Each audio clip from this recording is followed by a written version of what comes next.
Hello, thank you for joining us in part 2 of this Facebook Live event.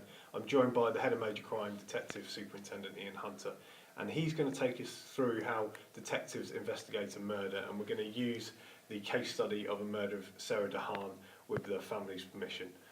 Ian, can you give us an overview of the case? Yeah, of course, really sad case this. This is, we go back to 16th of May 2013, where Sarah Dahane, who's a 18-month-old little girl, was found at an address in Bicester, Oxfordshire, where she lived with her mum. By the time police were informed, mum had fled to Africa, and a 3-year investigation then followed. And so if we can go to the start of an investigation, how do you structure a murder investigation? So using Sarah's death as an example, a call came in from two concerned people alerting police to this. Our first priority is to preserve life.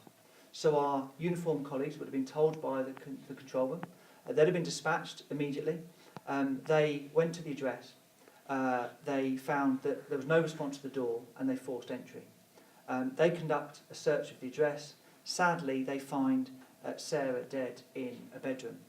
Now, of course, they would look for the ability to save life and preserve life. That is always our priority. Sadly, with Sarah, that wasn't possible.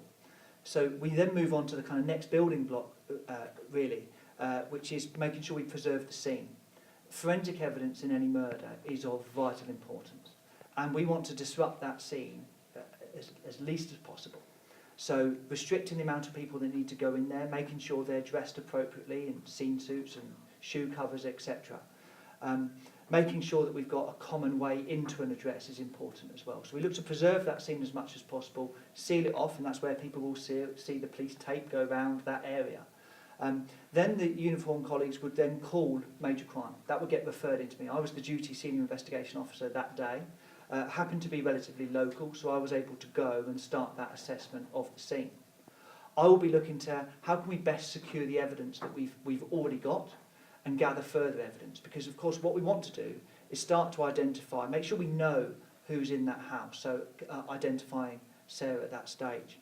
Identifying witnesses, so we might look at doing house-to-house inquiries to say, you know, what did you see, when did you last see people at that address?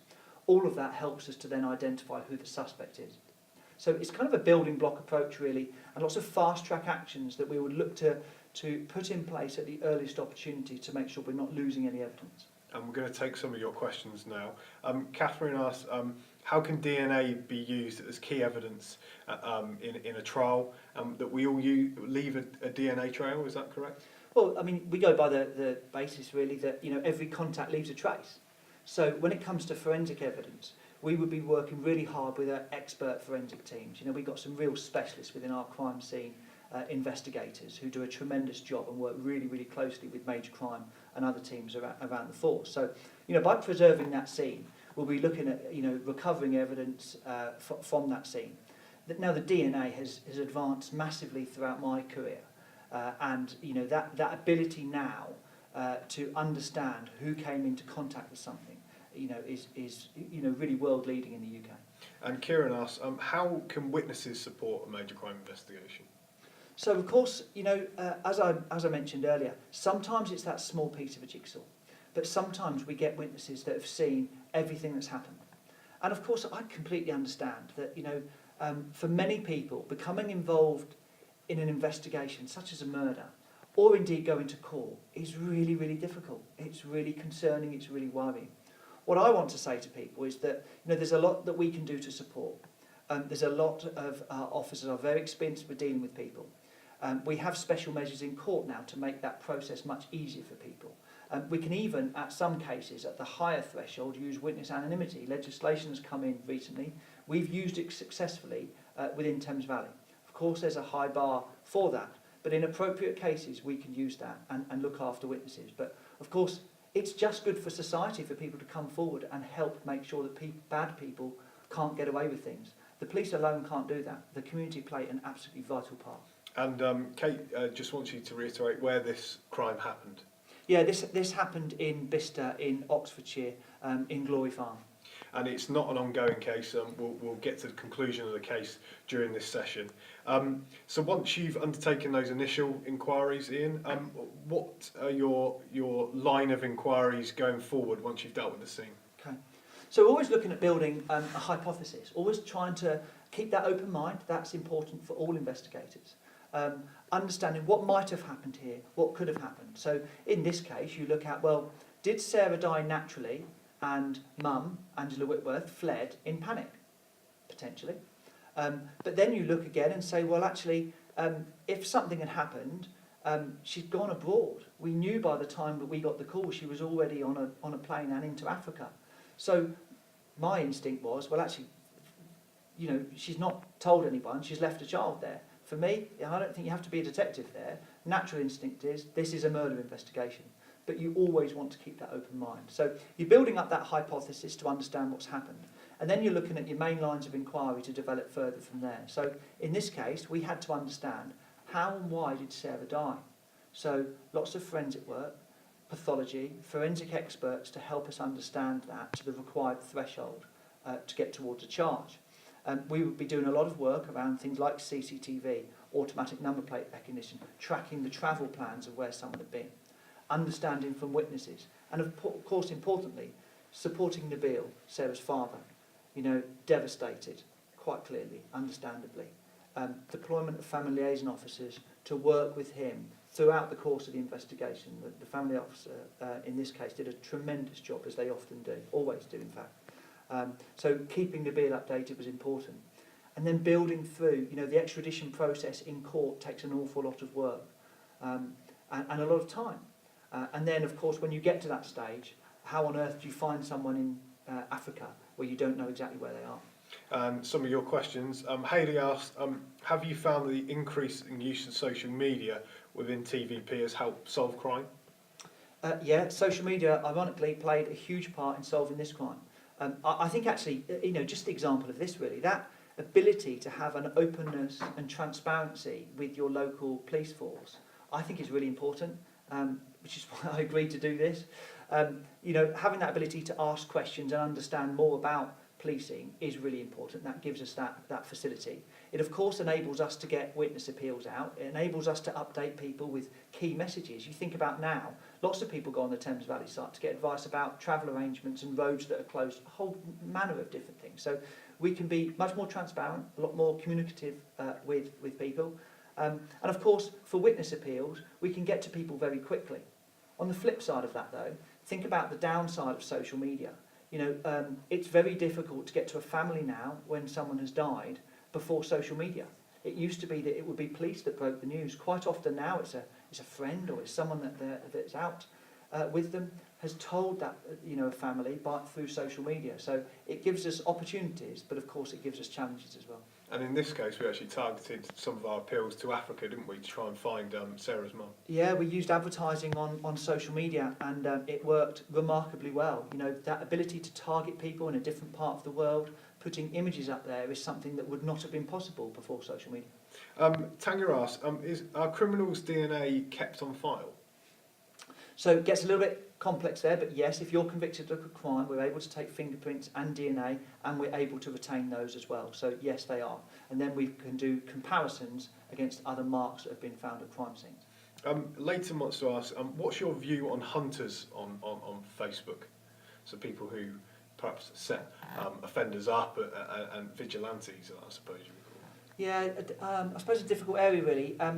Instinctively, I would want people to leave things to the police and share that information with us. So if people have information about what people might be doing and that that's illegal, to tell us. But I also understand that argument that, you know, people are trying to get that relevant evidence to help. Sometimes that doesn't end well though, and we've got to be really, really careful. If we're going to prosecute somebody, the police have to set the lines of inquiry. Disclosure is a huge issue in all of our investigations.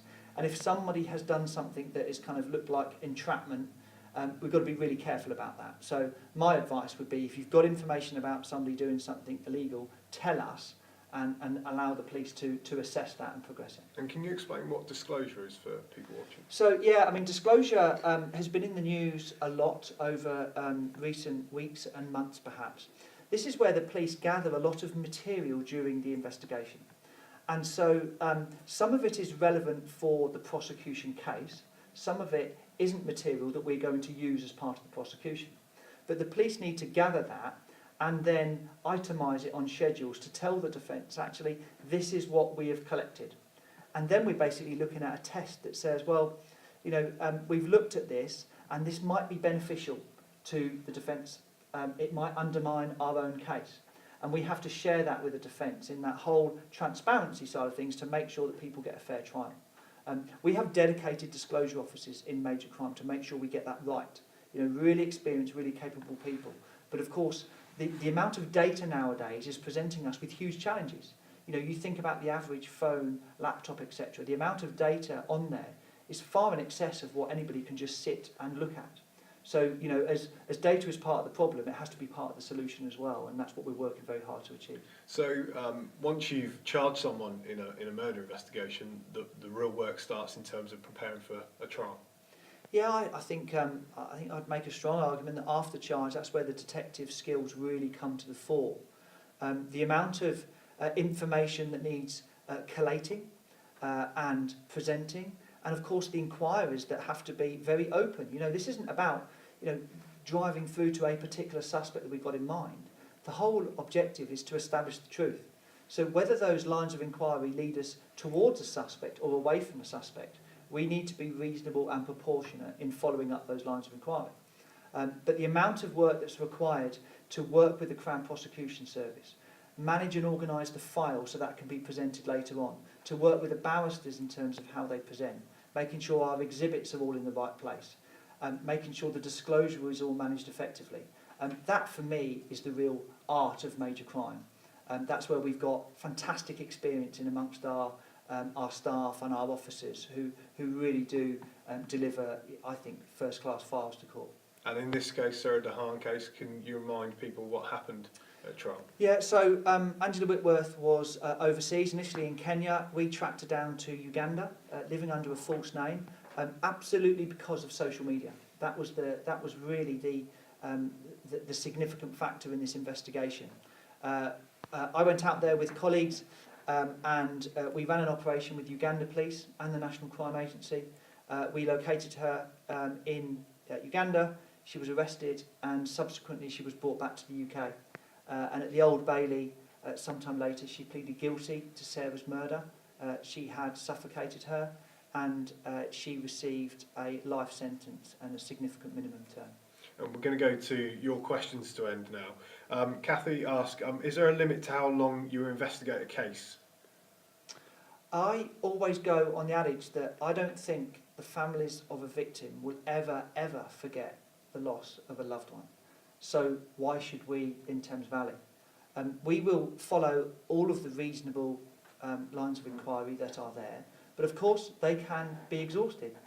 You know, that sometimes happens, sadly. But we will take a view around that at the time. There's no time limit on it, but we will review all of those cases every 2 years. And Thames Valley have, and within the Major Crime Unit, a cold case review team, who are a small team, but a fantastically experienced team, who will look back over, you know, murders from a long time ago. We've got them dating right back to the 50s. And indeed last year, the 50th anniversary of Thames Valley, we did an appeal on the murder of Rita Ellis, who was murdered at RAF Horton. So that shows the kind of the care and attention that we will show. We don't want any to remain unresolved. And the opportunities now with DNA mean that we've got more opportunities than we might have had back then. But the cold case team really take care of that for us. Interesting question from Lisa. Do you think that young offenders should be trained to go into the force? I don't know whether that would be to rehabilitate them or to share their experience of criminality. The whole question about what do you do with young people when they've committed a crime is an interesting one, and I imagine we'll have very different views in terms of different people. I guess there's a question mark around the seriousness of a crime that people have been committed. Young people will make mistakes. That's life. Made plenty of them myself as growing up, but young people will make mistakes. Some of them will go on to commit a crime. If it's a minor crime, should they have a second chance? I think most in society would say yes, they should. If people are committing more serious crimes, of course, that may differ. But whatever we can do to rehabilitate, put people back on the straight and narrow, give them another chance in life, that sounds like a good thing to do to me. So, you know, I'm all for kind of trying to stop people committing further crimes and leading a kind of, you know, a healthy, fruitful life moving forward, as I said, can only be good. Thank you for all your questions tonight. That's just about time that we have. Please join us in the spring when we will join for our next event, which will be the third event in this series.